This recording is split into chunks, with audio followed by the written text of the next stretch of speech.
এক নম্বৰ কথা যে অসম চৰকাৰে বন্দুক দিম বুলি কোৱা কথাটোৱে প্ৰমাণ কৰিছে যে অসম চৰকাৰে একচুৱেলি অসমৰ আইন শৃংখলা ৰক্ষা কৰাত ব্যৰ্থ হৈছে। যদি সঁচাকৈ অসম চৰকাৰে অসমৰ খিলঞ্জীয়া মানুহক থলুৱা মানুহক বহিৰাগত বা বিদেশীৰ পৰা বচাব পৰা নাই বা তেওঁলোকে কোৱা সন্দেহযুক্ত বিদেশীৰ পৰা বচাব পৰা নাই, তেতিয়াহ'লে গৃহমন্ত্ৰী হিচাপে আচলতে হিমন্ত বিশ্ব শৰ্মাই পদত্যাগ কৰিব লাগে। এইটো প্ৰথম কথা। হিমন্ত বিশ্ব শৰ্মাই পদত্যাগ কৰিব লাগিব বন্দুক দিয়াৰ আগত, এক নম্বৰ কথা। দুই নম্বৰ, বন্দুক যদি দিয়ে তেতিয়াহ'লে সেইটো এটা অৰাজক ৰাষ্ট্ৰ এখন তৈয়াৰ কৰিব খোজা হৈছে। মানুহৰ হাতত বন্দুক দিয়া, আপোনালোকে নিশ্চয় দেখে যে আমেৰিকাত যে বন্দুকৰ লাইচেঞ্চ ল'ব পাৰে মানুহে, আমেৰিকাৰ সৰু ল'ৰা এটাই গৈও এখন স্কুলত গৈ কেতিয়াবা 50জন 100জন মানুহ গুলিয়াই মাৰি দিয়ে। আমাৰ ইয়াততো এইটোতো অৰাজকতা হ'ব, কাৰণ আমাৰ ইয়াত সৰু সৰু সংঘাত, এতিয়া আপুনিয়ে ক'লে যে কোনোবা অসমীয়া যুৱ মঞ্চ নে কিবা বুলি ক'লে মই নাজানো, আপুনিয়ে ক'লে যে কোনোবা এটা সংগঠনে তেওঁলোকক AK-47 দিব লাগে বুলি কয়।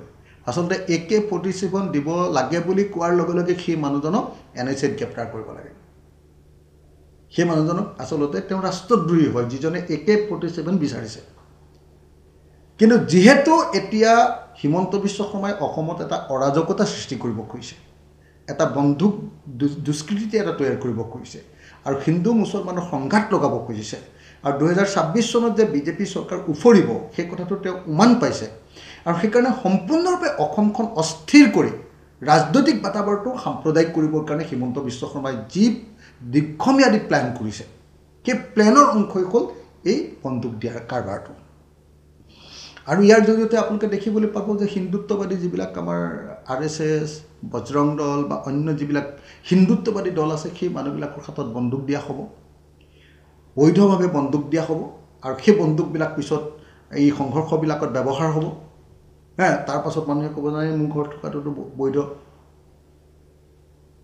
গতিকে RSS আৰু বিজেপিৰ যি সাম্প্ৰদায়িক নীতি, সন্ত্ৰাসবাদী নীতি, মানুহৰ ওপৰত অস্ত্ৰৰে আক্ৰমণ কৰাৰ যি ভয়াৱহ পলিচি, সেই পলিচিটোৰ এটা অংশৰূপে RSS বিজেপিৰ এক ভয়ানক অসম সৃষ্টি কৰাৰ ষড়যন্ত্ৰৰ অংশৰূপে হিমন্ত বিশ্ব শৰ্মাই এই কাম কৰিবলৈ লৈছে। এই কামৰ জৰিয়তে তেখেতৰ মুখ্যমন্ত্ৰীত্বত থকাৰ অধিকাৰ হেৰুৱাই পেলাইছে, এক নম্বৰ কথা। দুই নম্বৰ কথা, তেখেতে অসমখনক সম্পূৰ্ণৰূপে সাম্প্ৰদায়িক আৰু সম্পূৰ্ণৰূপে এখন ফেচিষ্ট আৰু এখন নৈৰাজ্যবাদী ৰাষ্ট্ৰত পৰিণত কৰি পেলাব খুজিছে, আৰু আমি প্ৰত্যেকজন বিবেকবান মানুহে ইয়াৰ বিৰুদ্ধে প্ৰতিবাদ কৰা উচিত।